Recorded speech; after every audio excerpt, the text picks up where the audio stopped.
رب اشرح لي صدري ويسر لي أمري واحلل عقدة من لساني يفقه قولي رب زدني علما اللهم فقهنا في الدين اللهم بارك لنا في أوقاتنا اللهم أخلصنا لوجهك الكريم يا رب لك الحمد كما ينبغي لجلال وجهك ولعظيم سلطانك اللهم صل على محمد صلی اللہ علیہ وسلم وعلى آل محمد صلی اللہ علیہ وسلم۔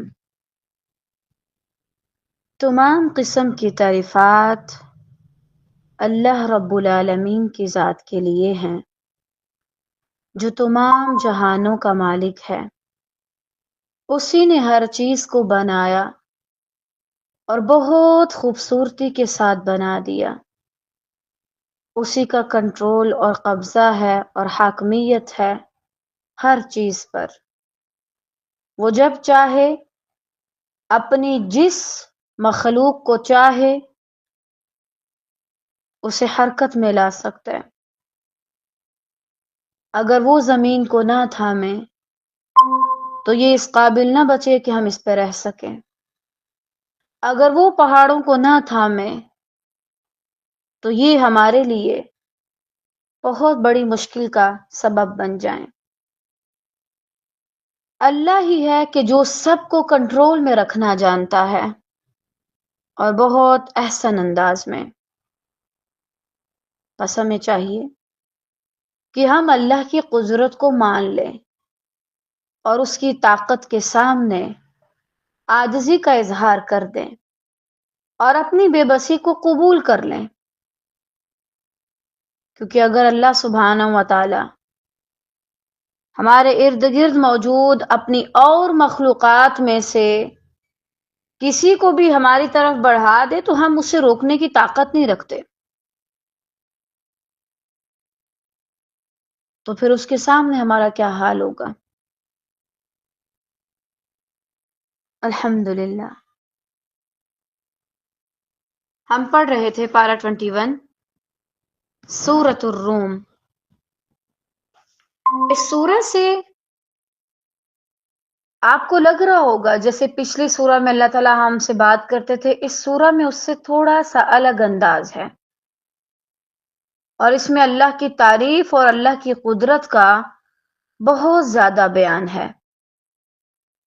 اور اگر ابھی بھی آپ اللہ کی تسبیح نہ کرتے ہوں اور اللہ کی تعریف نہ کرتے ہوں تو پھر آپ لازماً اپنے آپ کو چیک کریں کہ ایسا کیا ہے آپ کے اندر کہ آپ کا اللہ تعالیٰ کے ساتھ یہ والا تعلق بالکل ختم ہو گیا ہے۔ کیونکہ اگر انسان گناہوں پر توبہ کرتا رہے اور اپنی اصلاح کرتا رہے تو اس کا اللہ کے ساتھ کم از کم تعلق ختم نہیں ہوتا، لیکن اگر انسان اتنے گناہ کرتا جائے اور اللہ تعالیٰ سے توبہ بھی نہ کرے، اپنی اصلاح بھی نہ کرے، تو پھر اس کا دل ایسا ہی ہو جاتا ہے، وہ کچھ بھی پڑھے نہ اس کو اللہ سے محبت محسوس ہوتی ہے، نہ اس کو اللہ سے ڈر لگتا ہے، نہ کوئی اور چیز۔ پھر ایک وقت آتا ہے حتیٰ کہ انسان کا اللہ کے ساتھ تعلق بالکل ختم ہو کے رہ جاتا ہے۔ وہ پھر کبھی ایک دفعہ کا ذکر تھا والی بات ہو جاتی ہے کہ میں کبھی نماز پڑھتی تھی، میں کبھی اللہ کے قریب تھی، میں کبھی یہ کرتی تھی وہ کرتی تھی۔ اب تو ہمارے دلوں میں اللہ کی حمد اور اللہ کا ڈر اور اللہ کی عظمت لازماً ہونی چاہیے،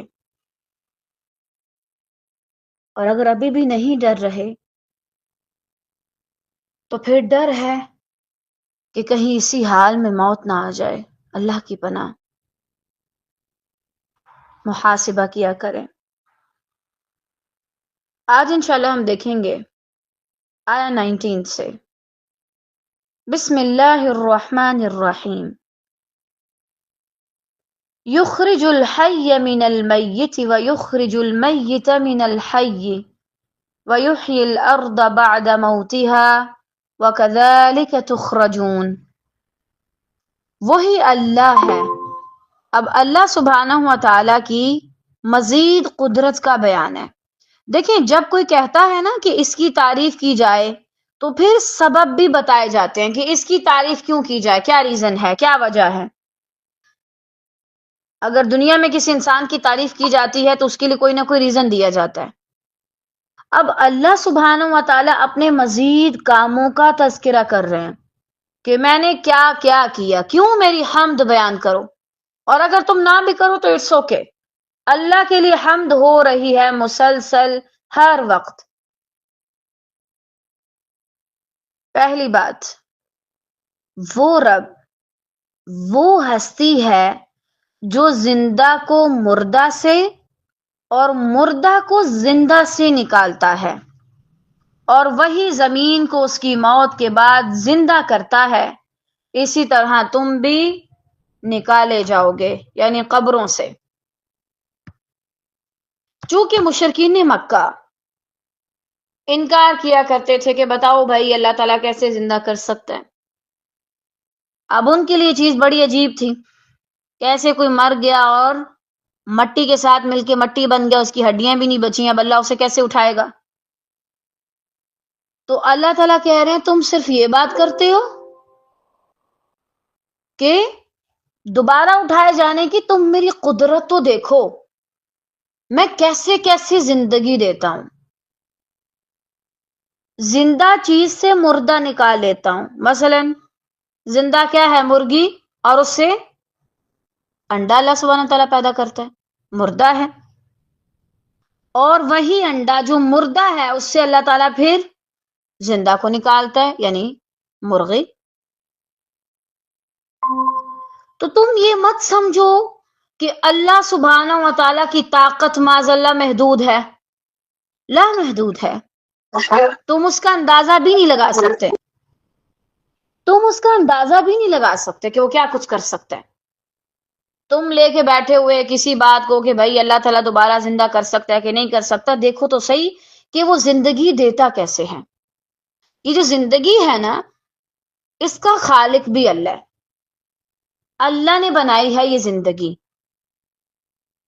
جس کی وجہ سے آپ کو مختلف مخلوقات کے اندر زندگی نظر آتی ہے. اور زندگی اللہ تعالیٰ نے صرف ایسے نہیں بنائی کہ ایک ہی پوائنٹ سے سٹارٹ ہو رہی ہو. ہر مخلوق کو الگ طریقے سے زندگی دی گئی. کوئی رحم میں پیدا ہوتا ہے اور کوئی مٹی کے اندر سے نکلتا ہے، کوئی انڈے سے نکل رہا ہے، کوئی کسی طریقے سے آ رہا ہے دنیا میں. تو دیکھو اللہ تعالیٰ کس طریقے سے الگ الگ مخلوقات کو الگ الگ انداز سے زندگی دے رہا ہے، اور تم یہاں بیٹھے یہی سوچے جا رہے ہو. اچھا، اگر آپ اس آیت کو، ٹھیک ہے مشرکین مکہ کا اعتراض تھا، اللہ تعالیٰ نے وہ دور کر دیا، لیکن اگر آپ اس پہ تدبر کریں تو کیا ہے یہ آپ کو بتاتا ہے کہ آپ کا وہ رب جس کی آپ تعریف کر رہے ہیں وہ قطعاً معمولی ہستی نہیں ہے معاذ اللہ. کیوں؟ وہ بہت زیادہ طاقتور ہے. وہ انسان کو نطفے سے، نطفہ ایک بے جان چیز ہے، پیدا کرتا ہے، اور نطفہ جو کہ بے جان ہے اس کو انسان سے پیدا کرتا ہے. تو یعنی اس کے لیے کوئی چیز ناممکن ہے ہی نہیں. ممکن کیا ناممکن کیا، اس کے ہاں تو سارا کچھ برابر ہے. بعض اوقات ایسے ہو سکتا ہے کہ انسان کا جسم زندہ ہے اور اس کی روح انتہائی مردہ، اور بعض اوقات اس کی روح جو ہے وہ زندہ ہے اور اس کا جسم مردہ. یعنی بعض لوگ ایسے ہوتے ہیں کہ جو صرف اپنے جسم کا خیال رکھتے ہیں اور ان کی روح مر جاتی ہے. وہ اللہ کا ذکر نہیں کرتے، ان کو اللہ کے بارے میں کوئی پہچان نہیں ہوتی، وہ اللہ سے بات کرنا نہیں جانتے، ان کا اللہ کے ساتھ کوئی تعلق نہیں ہوتا. اور بعض لوگ مر بھی جاتے ہیں لیکن وہ پیچھے ایسے اعمال چھوڑ کے جاتے ہیں کہ ان کا ذکر خیر باقی رہتا ہے. اچھا، ایک تو ظاہراً یہ آیت ہمیں یہ چیز بتاتی ہے کہ اللہ سبحانہ و تعالی کہیں سے بھی کچھ بھی کر سکتا ہے. اگر آپ کہہ دینا کہ یہاں پہ بالکل اب اینڈ ہے، موت ہے، اس کے بعد کچھ نہیں، اللہ تعالیٰ وہاں سے زندگی نکال سکتا ہے، اور اگر کسی کو زندگی پہ بڑا مان ہو، اللہ تعالیٰ وہیں سے اسے موت بھی دے سکتا ہے.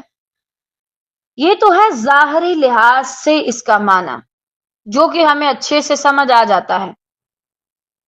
ایک ہے دوسرا معنی.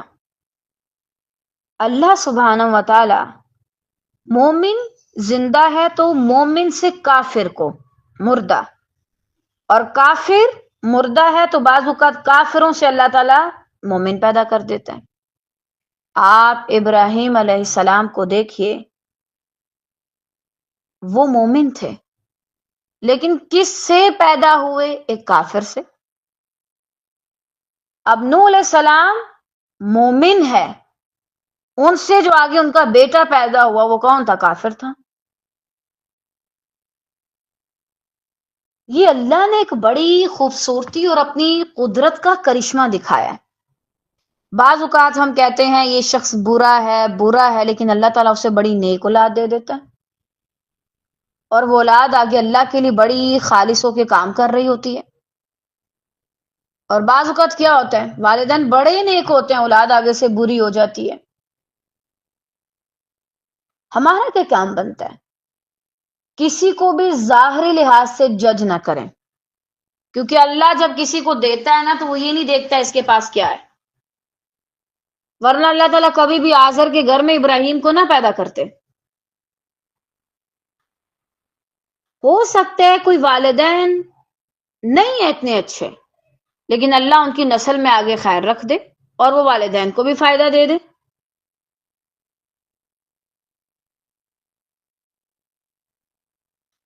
تو یہ ہوتا کیوں ہے؟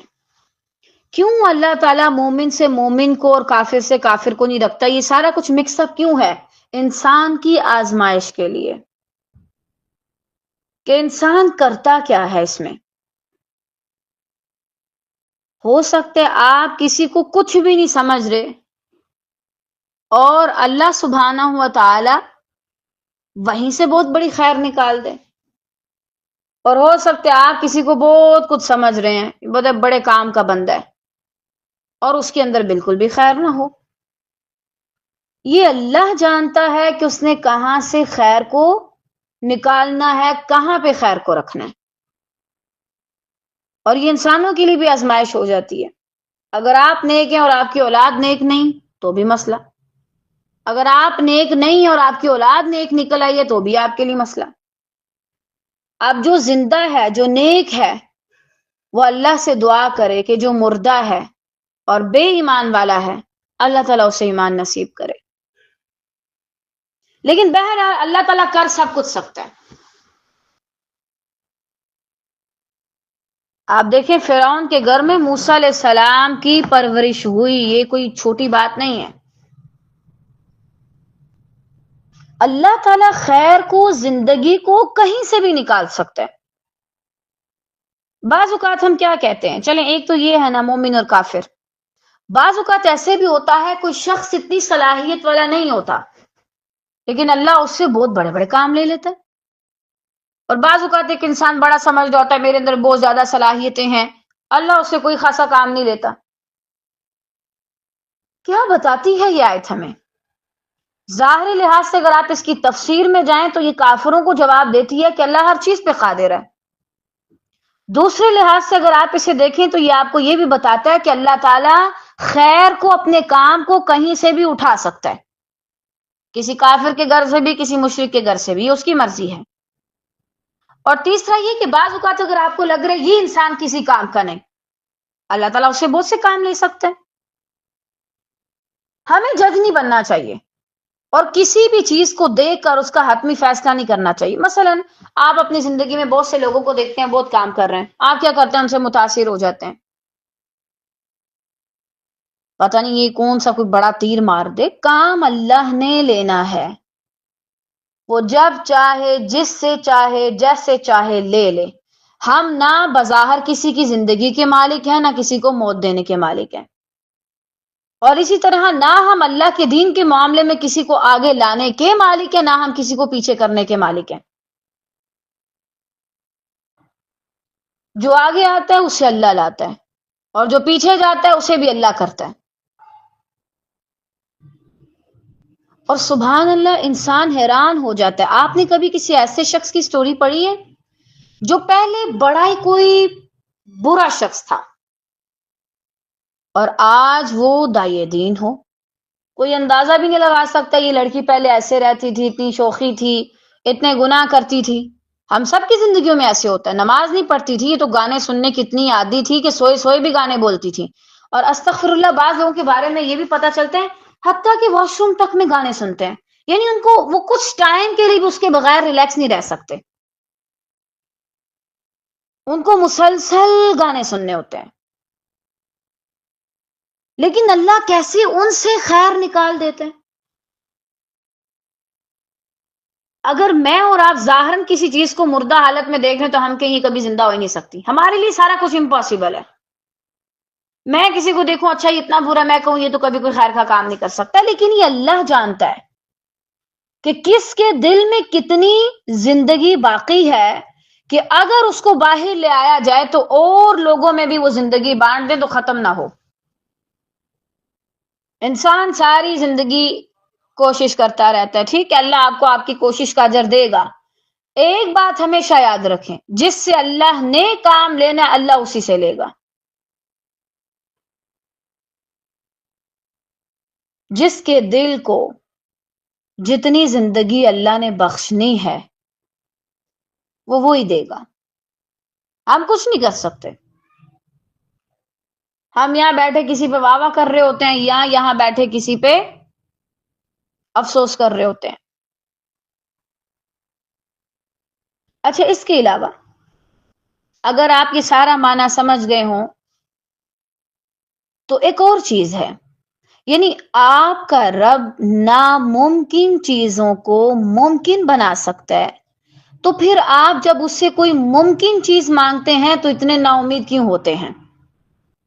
واللہ اگر آج آپ کو اپنے اندر کوئی صلاحیت نظر نہیں آتی، اگر آج آپ کو لگتا ہے کہ بس میرے اندر، جیسے میں اندر سے مر چکی ہوں، میرے اندر وہ ایمان نہیں، میرے اندر وہ سکون نہیں، میرے اندر وہ چین نہیں، تو مت ادھر ادھر جائیں، اپنے رب سے کہیں آپ کا رب ہر چیز کو ٹھیک کر سکتا ہے۔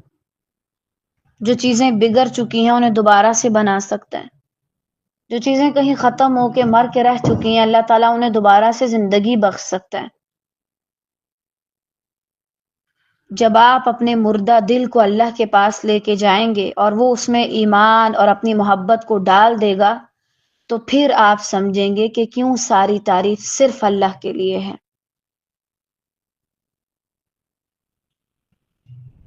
جب آپ اپنے اندر کوئی صلاحیت نہیں پائیں گے اور آپ اللہ کے پاس جائیں گے اور اللہ آپ کو صلاحیتوں سے نواز دے گا تو آپ پائیں گے کہ کیوں ساری تعریف صرف اللہ کے لیے ہے۔ تو اللہ سے جب بھی مانگیں امید کے ساتھ مانگیں۔ اچھا پتہ ہے ہمارے ہاں ایک کیا غلطی ہوتی ہے؟ ہم جب کسی کی دعا کو پڑھتے ہیں نا کہ اس نے دعا کی تو قبول ہو گئی، مثلا انبیاء علیہ السلام کی دعائیں لے لیجئے، ان کی دعائیں کیوں قبول ہوئیں؟ ہماری کیوں نہیں ہوتی؟ ان کے اندر وہ توکل تھا کہ اللہ کے پاس سے خالی ہاتھ نہیں جائیں گے۔ ہمیں ڈاؤٹ ہوتا ہے، ہم یہ پڑھ بھی لیتے ہیں نا کہ اللہ کیسے مردہ کو زندہ سے، زندہ کو مردہ سے نکالتا ہے، ہمیں تب بھی اس لیول کی حیرت نہیں ہوتی کیونکہ ہمارا یقین اس لیول پہ جاتا ہی نہیں۔ یہی وجہ کہ ہم صرف کلمات دہرا رہے ہوتے ہیں، تو کلمات دہرانے سے کچھ نہیں ہوگا جب تک آپ کے اندر وہی والا اخلاص اور ایمان نہ ہو۔ اگر آپ محض بیٹھے یہاں پہ آپ کا دھیان کہیں اور ہے اور آپ کو اللہ پہ کوئی یقین نہیں اور آپ کا ادھر ادھر دھیان ہے کہیں سے مجھے کچھ مل جائے بس، تو کلمات میں کوئی اثر نہیں ہوگا۔ کلمات میں اثر کب پیدا ہوگا؟ جب آپ کے دل میں بھی وہی یقین ہو جو اس شخص کے اندر تھا۔ ہمارے اندر تو نہیں ہوتا ہے، یہی وجہ کہ ہماری بہت سی دعائیں رد ہو جاتی ہیں، قبول نہیں ہوتی۔ ہمیں جو ممکن ہوتا ہے وہ بھی ناممکن نظر آنے لگ جاتا ہے کیونکہ ہمارا ایمان کمزور ہے۔ آپ اپنے رب کو پہچانیں کہ میرا رب سارا کچھ کر سکتا ہے، میرا رب ہر چیز پہ قادر ہے، میرا فلاں فلاں گناہ چھڑوانے پہ بھی قادر ہے، مجھے معاف کرنے پہ بھی قادر ہے۔ بجائے اس کے کہ ہم اللہ کو پہچانیں، ہم کیا کر رہے ہیں؟ یہاں بیٹھے کسی ہستی سے اتنا امپریس ہو چکے ہیں کہ اس کے سامنے بول نہیں سکتے اور اس کی عزت میں انتہائی درجے کا مبالغہ کر رہے ہیں، اور دوسری طرف کسی کو بالکل شیطان سمجھ رہے ہیں خدا نہ خواستہ، اور کہہ رہے ہیں کہ یہ بندہ تو کسی کام کا نہیں ہے۔ ہم ہوتے کون ہیں یہ سارے جج بننے والے اور یہ سارے فیصلے سنانے والے؟ اللہ کو پہچانیں، اس کی ذات میں غور و فکر کریں،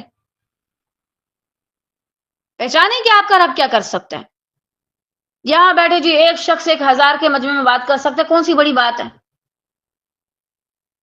آپ کا رب جو بنا نظر آئے ہر انسان سے اس کو یہ محسوس کروا سکتا ہے کہ جیسے میں ابھی اس سے بات کر رہا ہوں، لائیو بات کر رہا ہوں اور مجھے کہا جا رہا ہے، آپ اس کی تعریف تو کرتے نہیں، اس کو تو پہچانتے نہیں۔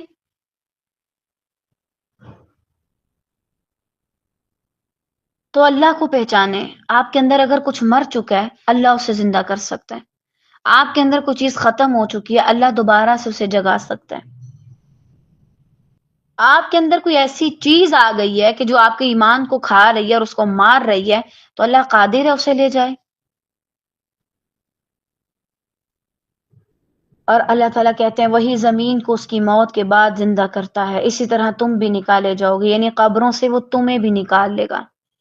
اب پہلی چیز تو اگر آپ اس کی تفسیر میں دیکھیں تو وہ کیا ہے کہ اللہ تعالیٰ تمہیں دوبارہ زندہ کر دے گا، وہ دوبارہ تمہیں بنا کے کھڑا کر دے گا۔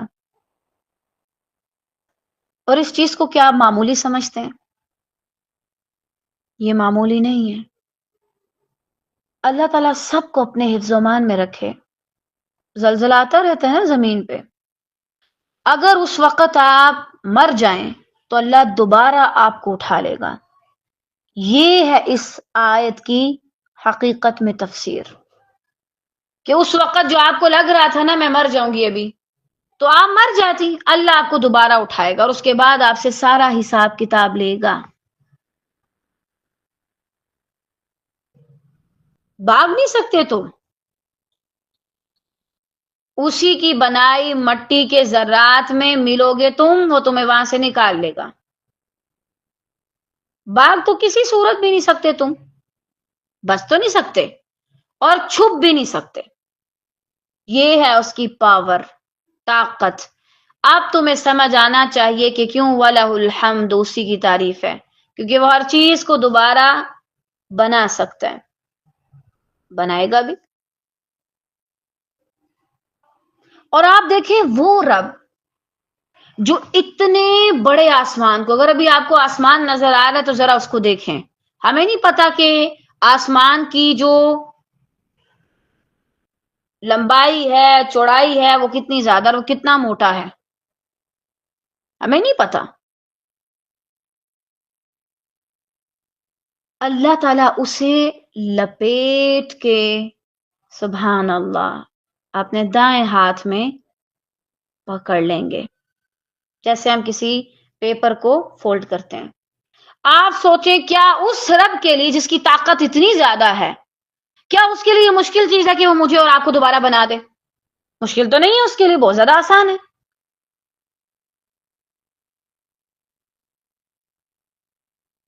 اچھا جو ہم اللہ کی قدرت کو جانتے ہیں نا، ہم واقعی اس چیز پہ آ جاتے ہیں کہ نہیں بچ سکتی اللہ سے، میں نہیں چھپ سکتی۔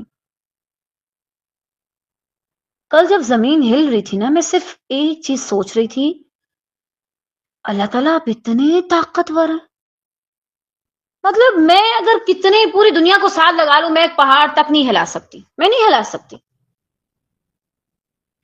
حتیٰ کہ میرے ارد گرد جو چھوٹا موٹا سامان ہے واللہ اگر میں اسے ہلا دوں تو 2-3 دن میری کمر کا درد نہیں جاتا۔ سبحان اللہ، اس کی کتنی طاقت ہے، کیسے ہر چیز کو منٹوں سکنٹوں میں ہلا دیتا ہے۔ اٹس مین کہ وہ بہت زیادہ پاورفل ہے، جس نے زمین کو، اس کے اوپر پہاڑ ہیں، درخت ہیں، انسان ہیں، اتنے بڑے بڑے مکان ہیں، بڑی بڑی بلڈنگز ہیں، سب کو ایک ساتھ ہلا دیا۔ ڈرا بھی کیا کریں لیکن صرف یہ نہیں کہ ڈر کے تو بس اس کے بعد خلاص سارا کچھ ختم ہو جائے، محسوس بھی کیا کریں، اس کی طاقت کا بھی اندازہ لگانے کی کوشش کیا کریں۔ تو بہرحال جو رب اتنا قادر ہے، پاورفل ہے، اس کی طاقت کا کوئی اندازہ ہی نہیں تمہیں، کیا وہ تمہیں دوبارہ نہیں نکال سکتا زمین سے؟ کیوں نہیں نکال سکتا؟ نکال سکتا ہے۔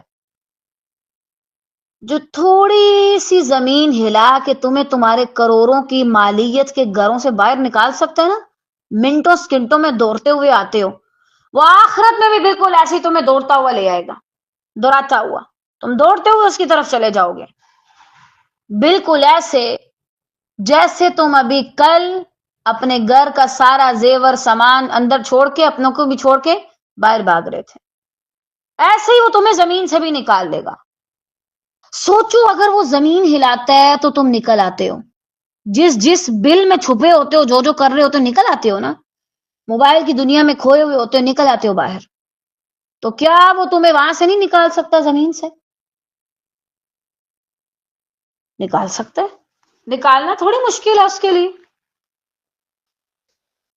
تم کہاں کہاں سے دلیلیں لے آؤ، پورے سائنسدانوں کو اکٹھا کر لو، تمہیں کوئی یہ دلیل نہیں دے گا کہ وہ تمہیں دوبارہ نہیں بنا سکتا، بنا سکتا ہے۔ اب اس کے بعد کیا ڈر کے بیٹھ جاؤ؟ ڈرایا کیوں جاتا ہے؟ تاکہ انسان تیاری کرے، الرٹ ہو جائے اور اپنی پوری تیاری رکھے۔ ڈرایا اس لیے نہیں جاتا کہ آپ بیٹھ جائیں اور ڈپریشن میں چلے جائیں اور بولیں اب تو کچھ نہیں ہو سکتا، اٹھ کے کچھ کریں۔ ڈرانے کا مقصد یہ ہوتا ہے کہ آپ کچھ کریں، یہ نہیں ہوتا کہ جو کر رہے تھے وہ بھی نہ کریں۔ اب اس کے بعد آپ تیاری کریں کہ مجھے ایک دن اٹھنا ہے، وَكَذَلِكَ تُخْرَجُونَ، مجھے اس کے لیے تیاری کرنی ہے۔ اور یہ بات آپ کتنی بار پڑھ چکے ہیں کہ اللہ تعالیٰ زمین کو اس کی موت کے بعد زندہ کرتا ہے، زندگی دیتا ہے، پھر موت دیتا ہے، پھر زندگی دیتا ہے۔ اچھا، اگر آپ اس آیت کو معنوی لحاظ سے لیں تو یہ آیت آپ کو دوبارہ بتا رہی ہے کہ اگر آپ کا ایمان، اللہ سے تعلق، آپ کا تقوی کہیں مر کے رہ گیا ہے تو اللہ اسے بھی دوبارہ سے زندہ کر سکتا ہے۔ اگر آپ کا دل مر چکا ہے، یعنی آپ رونا چاہتے ہیں لیکن آپ کو رونا نہیں آتا، واللہ رونا اللہ کی طرف سے بہت بڑی نعمت ہے الحمدللہ، حتیٰ کہ جب آپ اللہ سے بڑا ڈر رہے ہوتے ہیں نا تو آپ رو لیتے ہیں، آپ کے دل کا بوجھ تھوڑا ہلکا ہو جاتا ہے۔ آپ اپنے گناہوں پہ جب رو لیتے ہیں نا تو آپ کو بڑی ایک سکون اور تسلی مل جاتی ہے۔ بعض اوقات انسان گناہ کر کر کے اتنا کوئی کرخت اور سخت بن جاتا ہے کہ اس کو رونا بھی نہیں آتا۔ اب یہ آپ کو لگ رہا ہے صرف سختی، یہ سختی نہیں ہے، یہ مردہ پن ہے۔ اللہ ایسے دلوں کو بھی زندہ کرنے پر قادر ہے، لیکن کب ہوگا یہ؟ جب آپ اپنے آپ کو اس کے حوالے کر دیں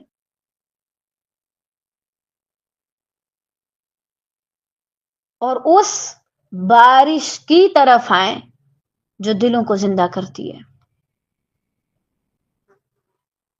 اگر کسی درخت کو آپ چاروں طرف سے دیوار بنا کے ایک طرح سے بند کر دیں، نہ اس کو کوئی ہوا شوا ملے گی اور نہ ہی اس کو پانی ملے گا، بارشیں کتنی بھی ہوتی رہیں، ارد گرد سیلاب بھی آ جائے نا تو اس کو کوئی فائدہ نہیں ہوگا۔ تو یہ جو گناہ ہے نا، یہ آپ کے دل پہ ایسی ہی دیواریں بنا دیتے ہیں، آپ کے ارد گرد سیلاب چل رہے ہیں اللہ کی رحمت کی بارش کے اور آپ اس سے محروم ہیں۔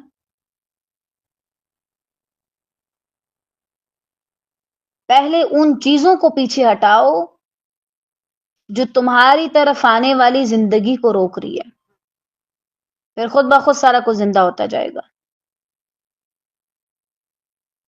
اب جب تم نے یہ جان لیا تو پھر تمہیں اندازہ ہونا چاہیے کہ کیوں اللہ کے لیے ساری تعریف ہے، اللہ کے لیے ساری حمد ہے۔ بتاؤ کوئی ایسا کر سکتا ہے؟ کوئی بھی نہیں کر سکتا۔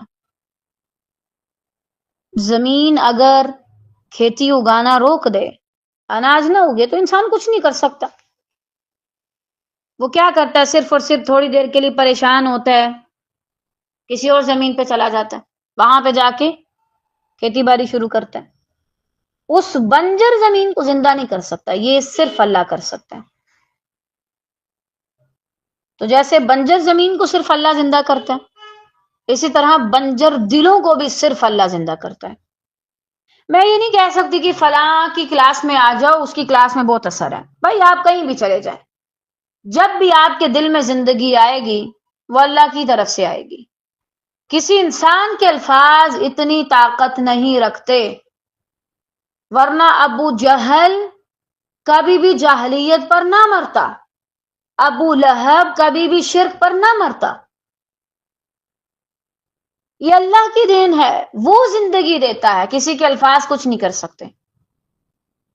اگر آپ کے دل کے ارد گرد وہی دیواریں ہیں جس نے زندگی دینے والی چیزوں کا راستہ روکا ہوا ہے، کچھ نہیں ہو سکتا۔ پھر اس کے بعد جو اگلی آیت ہے اس میں اللہ سبحانہ و تعالی انسان کی پیدائش کا جو مرحلہ ہے نا، کہ اللہ نے اسے کیسے بنایا،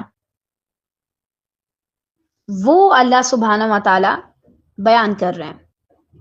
اب آپ اگر ذرا دیکھیں تو پیچھے بات ہے زندگی کی اور ساتھ ہی موت کی اور دوبارہ اٹھائے جانے کی۔ اب اللہ سبحانہ و تعالی انسان کو بنانے کا مرحلہ بتا رہے ہیں۔ کیوں؟ تاکہ وہ دیکھے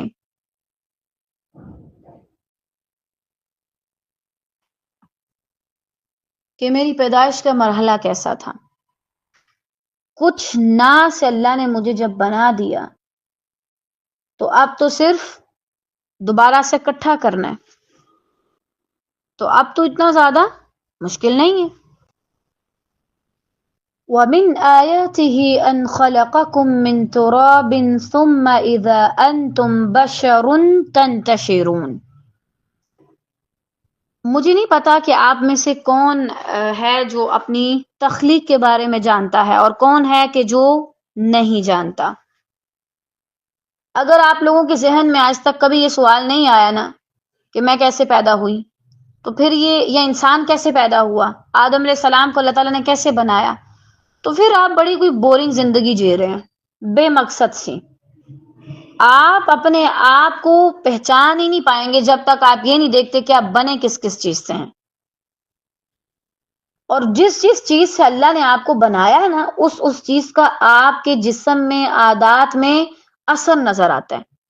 نہ صرف یہ کہ یہاں سے اللہ سبحانہ و تعالیٰ یہ بتانا چاہتا ہے کہ میں نے تمہیں پہلے کیسے بنایا، دوبارہ کیسے بناؤں گا، وہ اپنی قدرت کو بھی ظاہر کر رہا ہے کہ کتنی کمال کی چیز بنا دی میں نے۔ اللہ کی نشانیوں میں سے ہے کہ اس نے تم کو مٹی سے پیدا کیا۔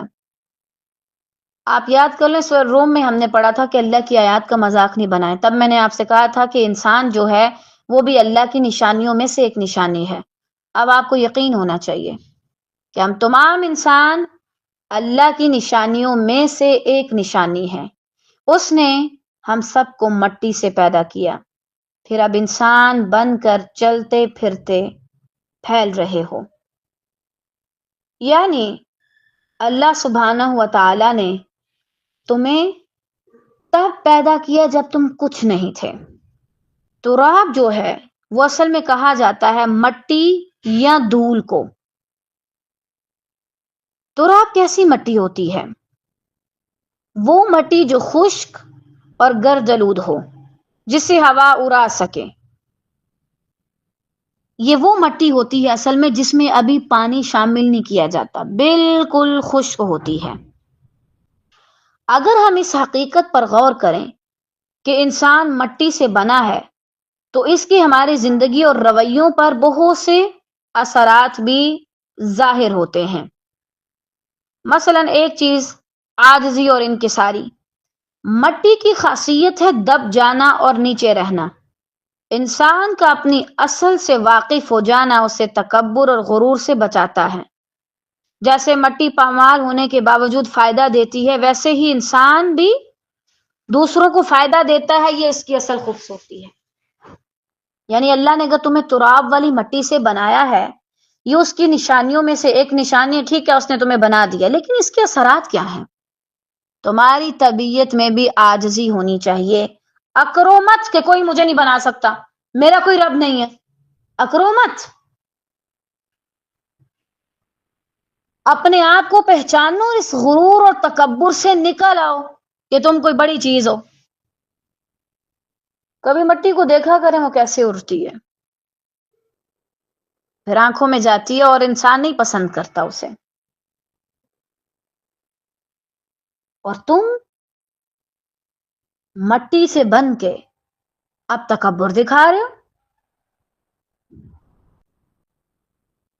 جس طرح جب مٹی اڑتی ہے تو اس کو بارش کا پانی نیچے لے آتا ہے اور وہ اپنی اصل اوقات میں آ جاتی ہے،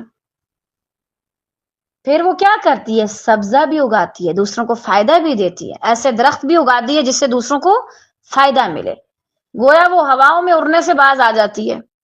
اسی طرح جب انسان پر، بشر پر اللہ سبحانہ و تعالیٰ کے کلام کی بارش پڑتی ہے تو وہ بھی پھر اپنی اوقات میں آ جاتا ہے، پھر وہ اپنے اندر سے ایسی ایسی خیر نکالتا ہے جو دوسروں کو فائدہ دیتی ہے۔ بعض اوقات انسان کو لگتا ہے نا کہ نہیں، جب میں دب جاؤں گا اور اپنی اوقات میں آ جاؤں گا تو پتہ نہیں میرا کوئی فائدہ نہیں ہوگا۔ ایسا نہیں ہے۔ دیکھیے مٹی جب تک ہوا میں بکھری رہتی ہے کوئی فائدہ نہیں دیتی، صرف مٹی میں جاتی ہے اور انسان کو اندھا کر دیتی ہے، ایک طرح سے دیکھ بھی نہیں سکتا بیچارہ دھیان سے، اور اس کے لیے مشکل بنتی ہے۔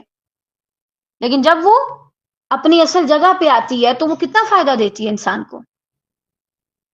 اسی طرح انسان بھی جب یہ سمجھتا ہے کہ اونچا اڑنے سے میں پتہ نہیں کیا بن جاؤں گا تو کچھ نہیں ہوتا۔ اگر آپ اپنی لمٹ میں رہتے ہیں تو آپ دوسروں کو بہت ساری خیر دے سکتے ہیں، بہت سارا فائدہ دے سکتے ہیں۔ تو یہی اصل میں انسان کے اندر بھی ہونی چاہیے بات، جتنی جلدی آپ اپنے آپ کو سمجھ لیں گے اتنا زیادہ اچھا ہے۔ اسی طرح صبر بھی ہے۔ دیکھیں جو مٹی ہوتی ہے وہ ہر قسم کا بوجھ برداشت کرتی ہے۔ مٹی سے بنے ہونے کا ایک اثر انسان کے اندر یہ بھی ہونا چاہیے، اور ہے بھی، کہ وہ اگر فطرت پر رہتا ہے تو اس کے اندر برداشت اور صبر کا مادہ بہت زیادہ ہوتا ہے، برداشت کر لیتا ہے۔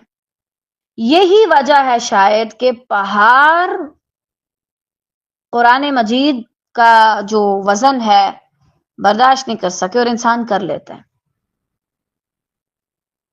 ٹوٹتا ہے، ریزہ ریزہ ہوتا ہے، لیکن حمل انسان نے بہرحال اسے اٹھا لے، ذمہ داری انسان نے اٹھا لی، بہت بڑی ذمہ داری تھی، پہاڑ نہیں اٹھا سکے اور انسان اٹھا گیا، کیونکہ انسان تراب سے بنا ہے جس کے اندر صبر بھی ہے، برداشت بھی ہے۔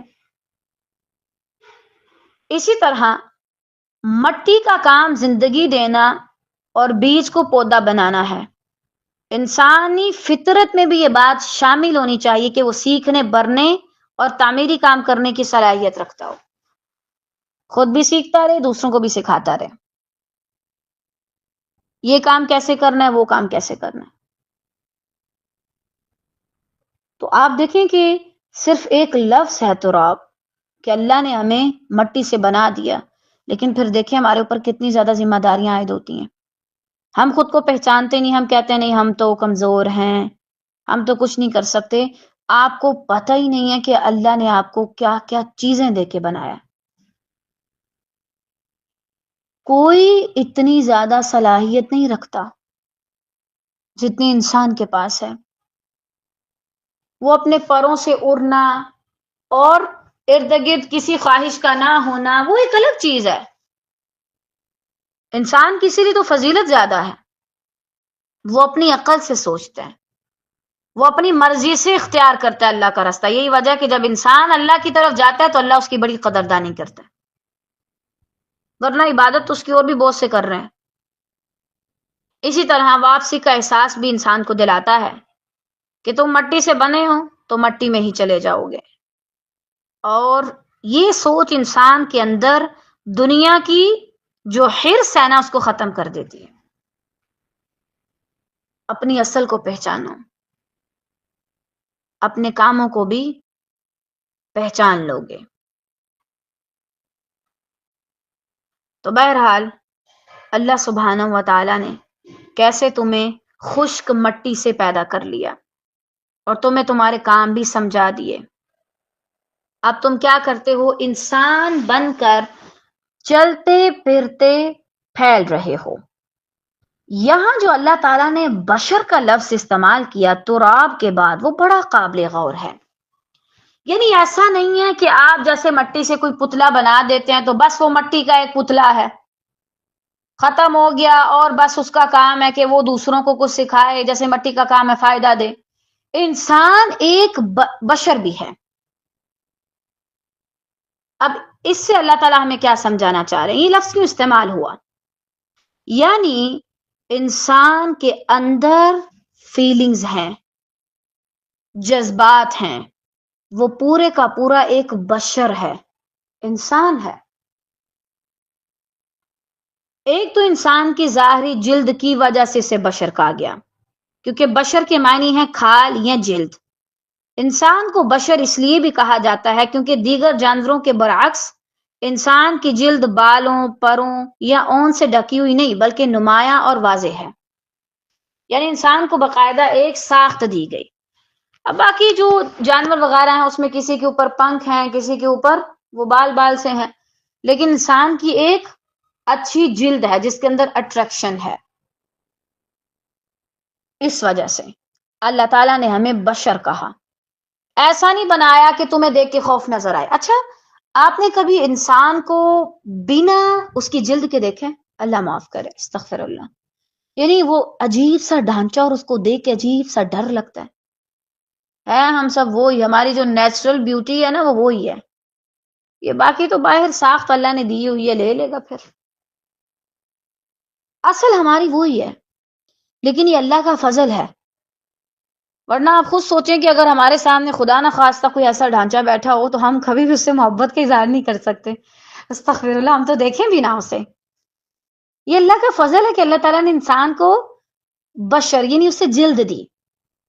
اسے دیکھتے ہوئے اچھا لگتا ہے، اسے سننا اچھا لگتا ہے، اس سے بات کرنا اچھا لگتا ہے، ورنہ تو بیٹھے ڈرے رہتے بیچارے.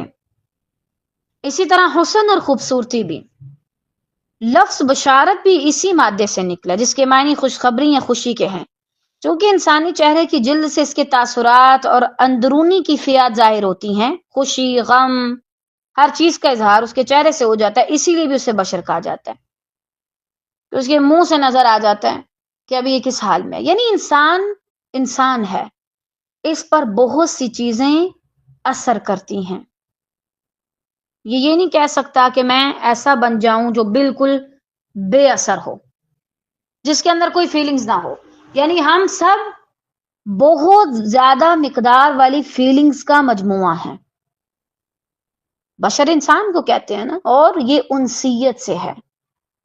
بہت سے لوگ ہم سے جڑیں گے، ہم ان سے جڑیں گے کیونکہ اللہ نے ہمیں بنایا ہی ایسے ہے. کبھی کبھار کسی کی آواز اچھی لگتی ہے، انسان کا دل کرتا ہے اچھا میں اس کے قریب رہوں، میں اس سے بات کروں، میں اس کو سنوں، میں اس کو دیکھوں. یہ نیچرل چیزیں ہیں.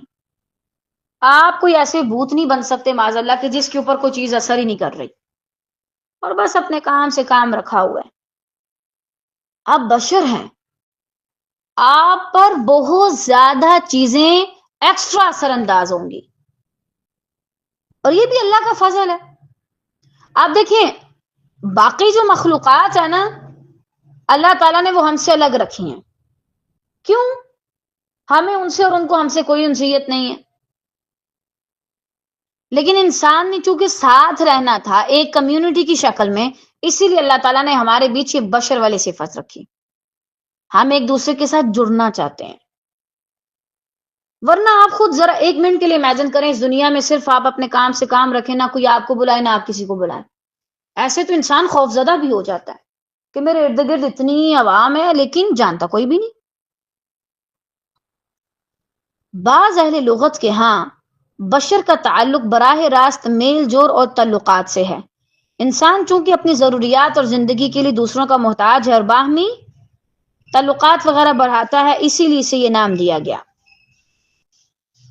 اب اس سے کیا پتہ چلتا ہے؟ اب یہ نہیں ہے کہ آپ پیدا ہو گئے تو اب آپ بالکل ایک سائڈ پہ ہو جائیں، انٹروورٹ کے نام پہ گھر کے کسی کونے میں گھس جائیں، قطعاً نہیں. آپ کا یہ کام ہے کہ پھر آپ تنتشرون، چلتے پھرتے پھیلتے رہیں، لوگوں کے بیچ میں نظر آئے، نہ کہ کسی ایک جگہ پہ جا کے محدود ہو جائیں.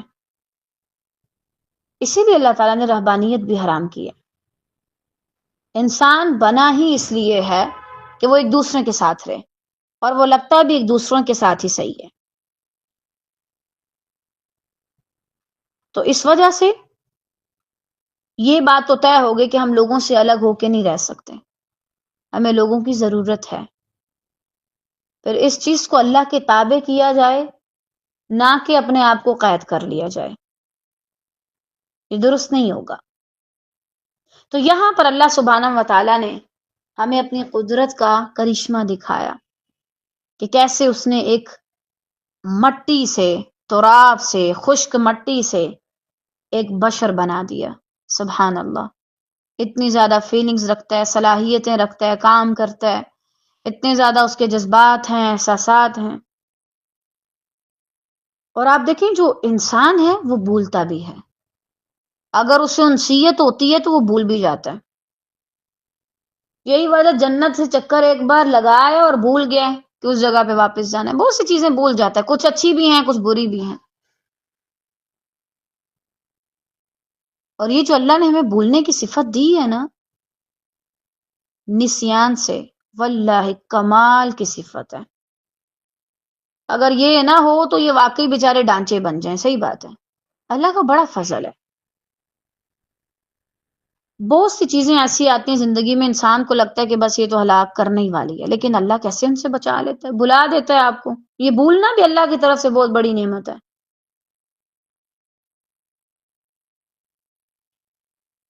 تو بہرحال آپ بشر ہیں، اور بشر بن کے زندگی گزاریں، اور اپنی حقیقت کو بھی پہچانیں کہ ایک دن آپ نے اللہ کے پاس جانا ہے، اللہ کو جواب دینا ہے. آپ کچھ بھی نہیں تھے، میں کچھ بھی نہیں تھی، اور اللہ نے ہمیں پیدا کر دیا. اعتراض مت اٹھایا کریں کہ کیوں پیدا کیا. کبھی کبھار بڑا ڈر لگتا ہے نا، تو پھر ڈر کی وجہ سے ایسے الفاظ شاید نکل آتے ہیں انسان کے منہ سے نہ چاہتے ہوئے بھی، لیکن ان پہ کنٹرول کرنا سیکھیں. وہ رب ہے، کسی کا پابند نہیں ہے، اپنی مرضی کا مالک ہے، فعال لما یرید ہے، جو چاہتا ہے وہ کرتا ہے. اگر اس نے ہمیں بنا دیا تو بشر بھی تو بنایا نا، عقل بھی تو دی ہے، شعور بھی تو دی ہے، عاجزی بھی تو رکھی ہے ہمارے اندر. پھر ہم کیوں اکر جائیں اپنے رب کے سامنے؟ اکرا مت کیا کریں. آپ تو کسی انسان کے سامنے بھی نہیں اکڑ دکھا سکتے، کیونکہ اللہ نے آپ کو بنایا ہی ایسے، آپ کو ان کی بھی ضرورت ہے. کہاں یہ کہ آپ رب کے سامنے کرنا شروع ہو جائیں معاذ اللہ. اللہ کے سامنے عاجز بن کے رہیں. یا اللہ تو نے یہ کہہ دیا، ٹھیک ہے، مجھے کچھ سوچنا ہی نہیں، اور مجھے کوئی سوال نہیں کرنا، مجھے کوئی جواب نہیں چاہیے، بس میں راضی ہوں. تو نے بنایا، ٹھیک ہے میں راضی. تو زندگی دے رہا، ٹھیک ہے میں راضی. تو موت دے گا، ٹھیک ہے میں راضی. تو دوبارہ اٹھائے گا، ٹھیک ہے میں راضی، مجھے کوئی مسئلہ نہیں.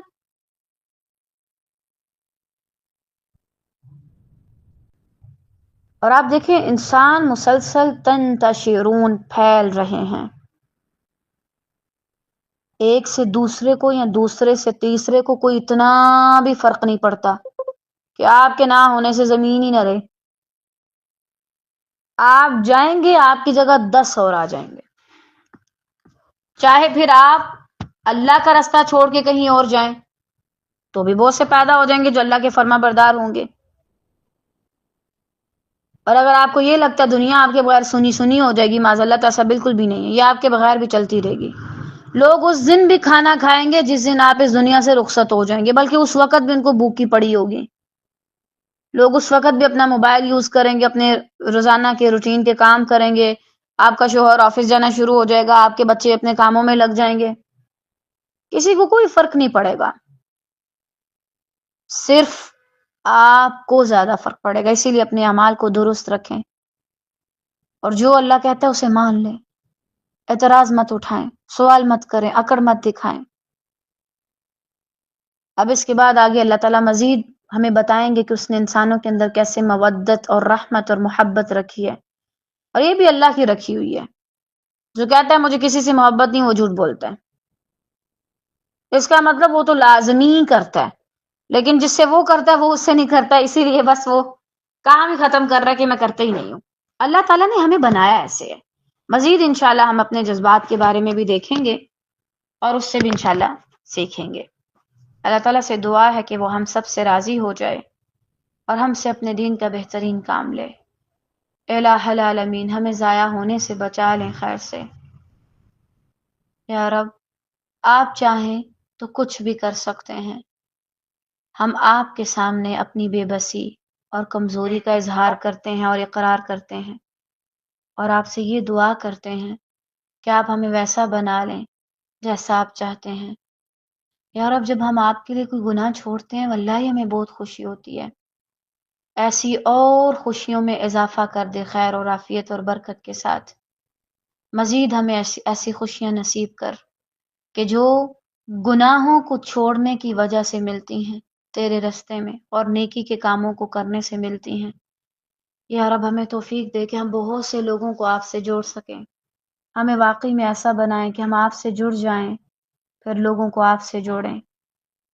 یا رب ہمیں کبھی ایسا نہ بنانا کہ ہم لوگوں کو اپنی طرف مائل کرنے والے ہوں یا اپنے ساتھ جوڑنے والے ہوں۔